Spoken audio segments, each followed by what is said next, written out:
अस्सलाम वालेकुम रहमतुल्लाहि व बरकातहू। आज का हमारा यह वीडियो तमाम मुसलमान भाई बहनों के लिए बहुत ही ज्यादा खास है, क्योंकि आज की इस वीडियो में हम आपको 100 ऊँटों की कुर्बानी का एक ऐसा वाक़या बताने वाले हैं जिसको सुनकर आपका ईमान ताजा हो जाएगा। इसलिए आप इस वीडियो को आखिर तक जरूर देखना, और अगर आपको यह वाक़या पसंद आए तो इस वीडियो को दिल से एक लाइक करके अपने दोस्तों में शेयर भी कर देना। तो चलिए शुरू करते हैं। एक मर्तबा हुजूर सल्लल्लाहु तआला अलैहि वसल्लम के दादा हजरत मुत्तलिब जमजम का कुआं खोद रहे थे। उस वक्त हजरत मुत्तलिब के सिर्फ एक ही बेटा था और वो भी कुआं खोदने में साथ नहीं दे रहा था। यह देखकर हजरत मुत्तलिब ने कहा, अगर अल्लाह के करम से मेरे 10 बेटे हो जाएं, तो मैं उनमें से एक बेटे को अल्लाह के नाम पर कुर्बान कर दूं, यानी कि ज़िबह कर दूं। यानी कि हजरत मुत्तलिब ने ये मन्नत मांग ली। उसके बाद अल्लाह ने हजरत मुत्तलिब को एक के बाद एक 15 बेटे अता कर दिए।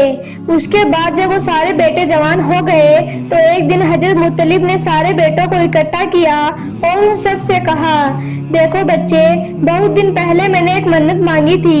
मैंने मन्नत मांगी थी कि अगर अल्लाह मुझे 10 बेटे अता कर दे तो एक बेटे को अल्लाह की राह में कुर्बान कर दूंगा। अल्लाह ने मेरी ये मन्नत पूरी कर दी और मुझको 15 बेटे अता कर दिए। अब तुम 15 हो गए हो और मैं चाहता हूँ कि तुम में से एक को अल्लाह की राह में कुर्बान करूँ, यानी कि ज़िबह करूँ। क्या आप इसके लिए तैयार हो? यह सुनकर सब के सब बोल उठे, हाँ अब्बा जान, हम तैयार हैं। आप जिसको बोलो वो अल्लाह की राह में कुर्बान होने के लिए तैयार है। आज के जमाने में तो बेटे अपने बाप को पानी पिलाने के लिए राजी नहीं हैं, और वो उस जमाने में जो जमाना जाहिलियत का था, उस जमाने में अल्लाह के लिए कुर्बान होने के लिए तैयार हो गए और कहने लगे, आप जिस पर हाथ रखो वो ज़िबह होने के लिए तैयार है। मगर हजरत मुत्तलिब कहने लगे, नहीं मेरे बेटो, मैं ऐसा नहीं करूँगा, बल्कि मैं आप सबके नाम की पर्ची डालूंगा। जिसका नाम आएगा मैं उसी को कुर्बान करूँगा। उन 15 बेटों में हुजूर सल्लल्लाहु तआला अलैहि वसल्लम के वालिद हजरत अब्दुल्ला भी थे, जिसको आपके दादा सबसे ज्यादा चाहते थे, यानी कि हजरत अब्दुल्ला हजरत मुत्तलिब के लाडले बेटे थे। मगर जब हजरत मुत्तलिब ने सबके नाम की पर्ची डाली तो हजरत अब्दुल्ला का ही नाम आ गया। यह देखकर हजरत मुत्तलिब का कलेजा ही कट गया, मगर वो सरदार थे, अपनी बात पर डट गए और हाथ में छुरा उठाया और चल दिए हजरत अब्दुल्ला को अल्लाह की राह में कुर्बान करने।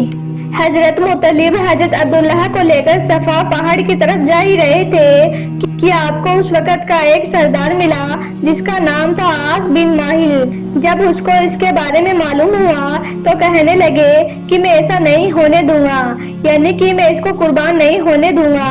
यह सुनकर हजरत मुत्तलिब कहने लगे, मैं सरदार हूँ और जो कहता हूँ वो करता हूँ। इस पर आस बिन माहिल भी कहने लगा, मैं भी सरदार हूँ और ऐसा हरगिज नहीं होने दूंगा। उन दोनों में बहस होने लगी। यह देखकर मक्का के लोग इकट्ठा हो गए और सारे मक्का वाले आस बिन माहिल की तरफ हो गए और हजरत मुत्तलिब अकेले पड़ गए।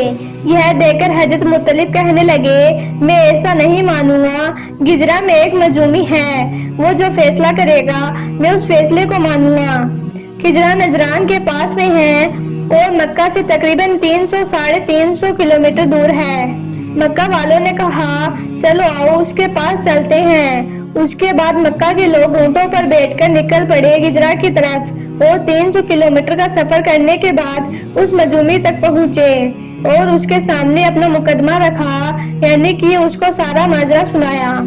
यह सुनकर उस मजूमी ने कहा, ये बताओ, तुम्हारे यहाँ जब किसी का कत्ल होता है तो उसका मुआवजा क्या होता है? तो मक्का वालों ने कहा, 10 ऊँट। यह सुनकर उस मजूमी ने कहा, तुम ऐसा करो, एक पर्ची पर लिखो अब्दुल्ला और दूसरी पर लिखो 10 ऊँट और पर्ची डाल दो। अगर अब्दुल्ला का नाम निकल आए तो फिर 10 ऊँट बढ़ा देना, यानी कि 20 ऊँट कर देना। इस तरह से तब तक ऊँट बढ़ाते रहो जब तक कि ऊँट ना निकल जाए। फिर जितने ऊँट निकल जाए उतने ऊँटों की कुर्बानी कर देना, यानी कि उतने ऊँट ज़िबह करके हजरत अब्दुल्ला को छोड़ देना। इस पर हजरत मुत्तलिब ने कहा, ठीक है, इस फैसले पर मैं राजी हूँ। उसके बाद वो काफिला वापस मक्का आ गया। हजरत मुत्तलिब ने 100 ऊँट लेकर सफा पहाड़ के पास खड़े कर दिए और उनमें से 10 ऊँट एक तरफ कर दिए। उस वक्त पर्ची नहीं होती थी, तीरों पर नाम लिखकर फेंका जाता था।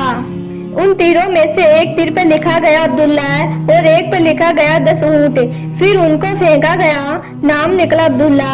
उसके बाद हजरत मुत्तलिब ने 10 ऊंट और बढ़ा दिए, यानी कि 20 कर दिए। फिर फेंका, फिर निकला अब्दुल्ला। इस तरह से 9 बार तीरों को फेंका गया और हर बार नाम निकला अब्दुल्ला। अब 10 ऊंट बचे थे। हजरत मुत्तलिब ने फिर 10 ऊंट बढ़ा दिए और ऊंट कर दिए। सो इस बार लिखा गया, एक तरफ अब्दुल्ला और दूसरी तरफ लिखा गया 100 ऊंट। और फिर फेंका गया, नाम देखा गया तो इस बार निकला 100 ऊंट। यह देखकर मक्का वाले खुश हो गए और खुशी के मारे उछलने लगे। इस पर हजरत मुत्तलिब कहने लगे, नहीं, अभी काम नहीं हुआ है, एक बार और पर्ची डाली जाए। उसके बाद फिर उन तीरों को फेंका गया और फिर निकला 100 ऊंट। हजरत मुत्तलिब ने फिर कहा, एक बार फिर फेंका जाए, फिर नाम निकला 100 ऊंट। इस तरह से 3 बार किया गया और तीनों बार ही नाम निकला 100 ऊंट। यह देखकर हजरत मुत्तलिब कहने लगे, हाँ, अभी ठीक है, अब मुझे तसल्ली हो गई है। उसके बाद हजरत मुत्तलिब की छुरी के नीचे से अब्दुल्ला को निकालकर 100 ऊंट डाल दिए। हजरत इब्राहिम की छुरी नीचे से अल्लाह ने हजरत इस्माइल अलैहिस्सलाम को निकालकर एक दुम्बे को डाल दिया था और हजरत अब्दुल्ला हुजूर सल्लल्लाहु अलैहि वसल्लम के वालिद को छुरी के नीचे से निकाला 100 ऊंट की कुर्बानी लेकर। लेकिन वो छुरी नबी करीम सल्लल्लाहु अलैहि वसल्लम के घर वालों के मुकद्दर में ही थी। वो छुरी बचते बचते आखिर में हजरत हुसैन रज़ियल्लाहु अन्हु की गर्दन पर चढ़ दी। अल्लाहु अकबर।